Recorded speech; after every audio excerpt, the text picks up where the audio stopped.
తాకట్టులో ఉన్న బంగారం అమ్మాలనుకునే వారి ఇన్ఫర్మేషన్ ఇస్తే దాని వాల్యుయేషన్ బట్టి మీకు కమిషన్ కూడా ఇస్తుంది గోల్డ్ హబ్. నమస్తే, వెల్కమ్ టు మనం టీవీ.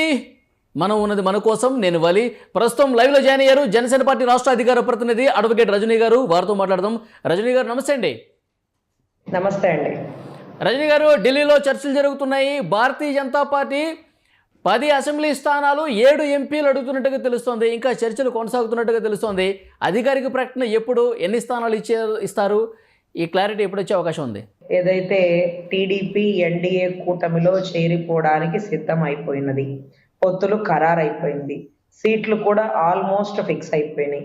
కాకపోతే కొద్దిగా అంటే టీడీపీ జనసేన కలిసి ఒక 30 ఎమ్మెల్యే సీట్లు, టీడీపీ జనసేన కలిసి అంటే లేదు జనసేనను బీజేపీ కలిసి ఒక 30 ఎమ్మెల్యే సీట్లు, జనసేన బీజేపీ కలిసి మరొక 5 అంటే వాళ్ళకి ఒక 5 అడుగుతున్నట్టున్నారు. మనకు ఆల్రెడీ 3, మొత్తం 8 ఎంపీ సీట్లు.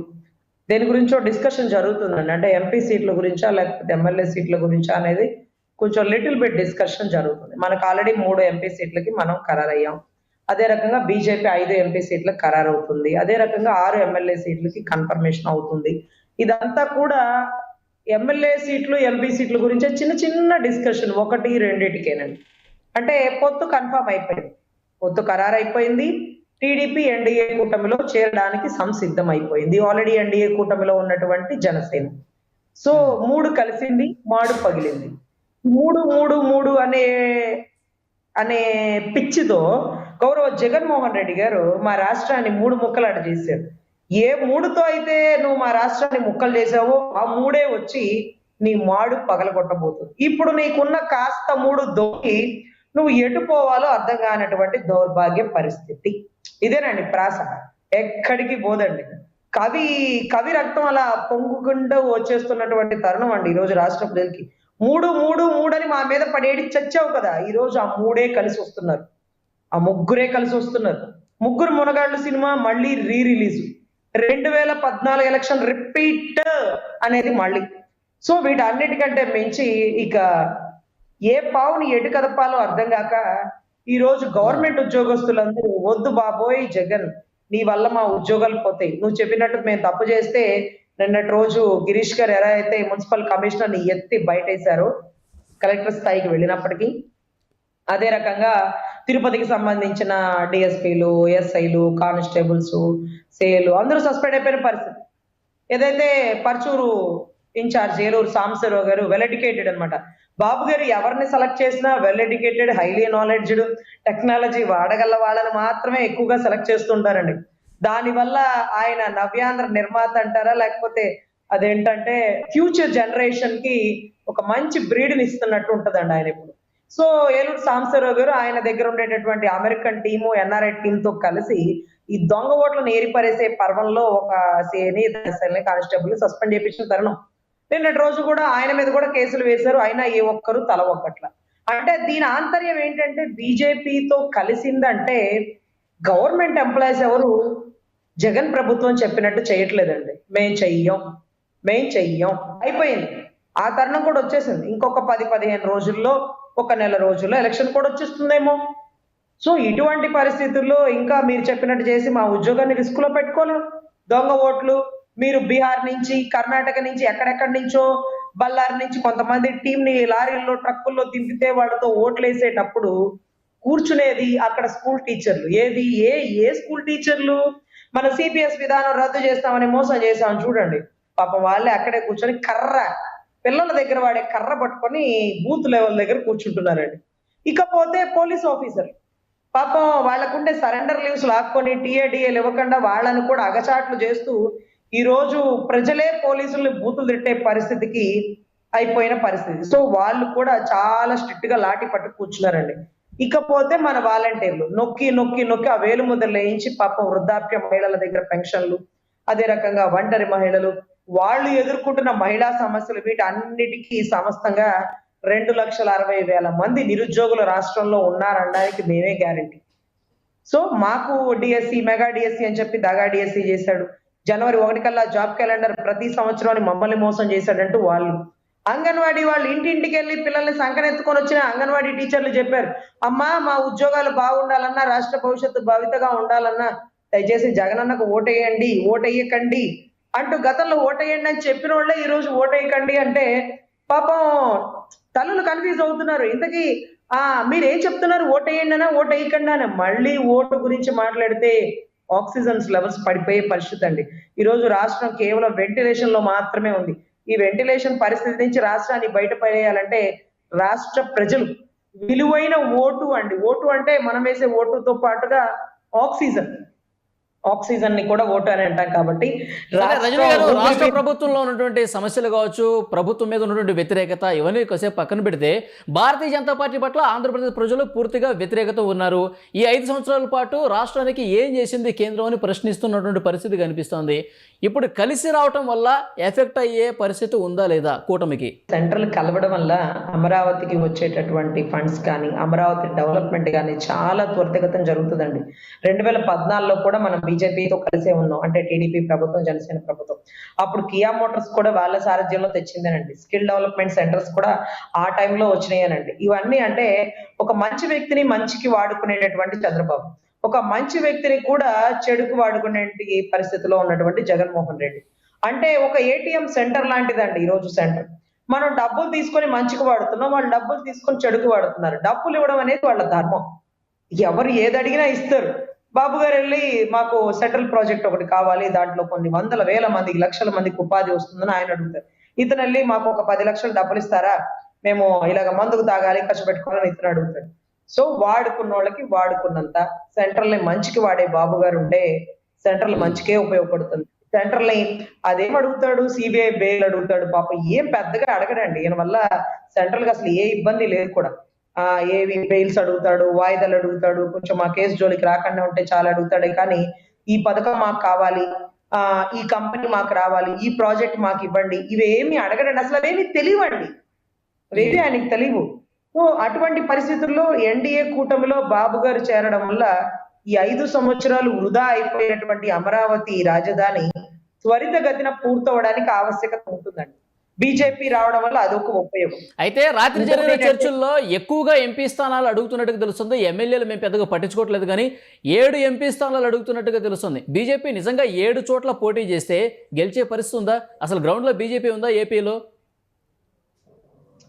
సార్, ఏపీలో బీజేపీ ఉందా అనే దానికంటే సెంటర్లో మరొక్కసారి మోడీ ప్రభుత్వం రావాలి అంటే, మోడీ గారి ప్రభుత్వం రావాలి అంటే వన్స్ మోర్ అనే పరిస్థితి రాష్ట్రంలో ఉందండి.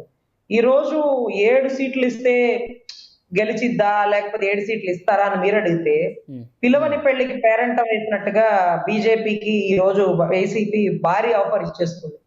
ఈ రోజు మాకు సంబంధించిన ఎంపీలందరూ మీకే మద్దతు తెలిపేస్తారు, మేము మీకు ఎన్ని కావాలంటే అన్ని ఇస్తాం, 60 ఎమ్మెల్యేలు ఇస్తాం, 10 ఎంపీలు ఇస్తాం అంటూ ఆఫర్లు ఇస్తున్న టైంలో కూడా బీజేపీ తన స్టాండ్ పోకుండా, దేశంలో నేను గెలవడం అనేది ఎంత ముఖ్యమో రాష్ట్రంలో భవిష్యత్ అనేది కూడా అంతే ముఖ్యం.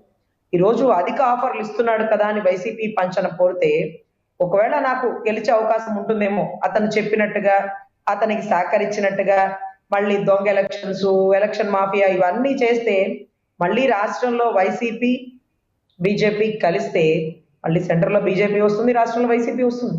కానీ బీజేపీ ఒక దుష్టుడికి దూరంగా ఉండాలని తక్కువ సీట్లు ఇచ్చిన టీడీపీ జనసేనతోనే కలిసి వెళ్తాను, నేను ధర్మ పోరాటమే చేస్తాను అంటున్నటువంటి స్టాండ్ రాష్ట్ర ప్రజలు గ్రహించారండి. అడిగితే ఆఫర్లు భయంకరంగా ఉన్నాయి బయట, అవన్నీ వదిలేసి పస్తైనా ఉంటాను, ఒక పూట భోజనం పెడితే చాలు అనేటటువంటి నిజాయితీని రాష్ట్ర ప్రజలు కొద్దో గొప్ప గమనిస్తున్నారు. అందులోనూ వైసీపీ నిరోధక ఆంధ్రప్రదేశ్ మా ఆవశ్యకత అంటూ పురంధేశ్వర్ గారి ఫ్లెక్సీలు వాడవాడలో ఉన్నాయి.